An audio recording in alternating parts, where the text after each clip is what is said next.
സ്വഹീഹായ ഹദീസിലില്ലേ, കാലില്ലാതെ ജീവിതത്തിൽ ഒരിക്കൽ പോലും നടക്കാത്ത, ജീവിതത്തിൽ ഒരിക്കൽ പോലും 10 മാസം നൊന്ത് പ്രസവിച്ച ഉമ്മയെ കാണാത്ത, ഈ ഭൂമുഖത്തുള്ള ആസ്വാദനങ്ങളൊന്നും കണ്ടാസ്വദിക്കാൻ പറ്റാത്ത, കേട്ടാസ്വദിക്കാൻ പറ്റാത്ത, നടന്നു പോകാൻ പറ്റാത്ത, അങ്ങനെ പല അനുഗ്രഹങ്ങളും വിച്ഛേദിക്കപ്പെട്ട ആളുകളെ മഹ്ശറയിൽ കൊണ്ടുവരുമ്പോ അവരോട് പറയുമത്ര, നിനക്ക് ദുനിയാവിൽ കാലുണ്ടായില്ലല്ലോ, പ്രാണപ്പെട്ടിട്ട് എന്നോട് അസ്വസ്ഥത പ്രകടിപ്പിച്ചില്ലല്ലോ, അതുകൊണ്ട് മോനെ നീ സിറാത്ത് പാലം കയറണ്ട, ഹിസാബിന്റെ അവിടെ ക്യൂ നിൽക്കണ്ട, മലക്കിനെ വിളിച്ച് നേരെ അങ്ങ് സ്വർഗത്തിലേക്ക് പറഞ്ഞേക്കും.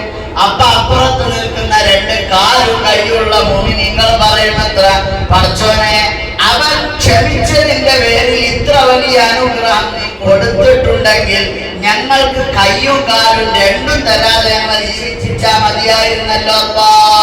കിട്ടിയോര് പറയും, ഇന്ന് പറയില്ല അന്ന് പറയും, ഇത് പറഞ്ഞിട്ട് കാര്യം ഉണ്ടാവില്ല.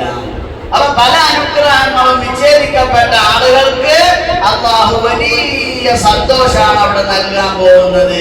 അതുകൊണ്ടൊന്നും പുറത്തികേട് കാണിക്കരുത്, നമ്മളും കാണിക്കരുത്, നമ്മളോട് ബന്ധപ്പെട്ട ആളുകൾക്ക് കാര്യം മനസ്സിലാക്കി കൊടുക്കുക. അതൊരു ദഅവത്താണല്ലോ.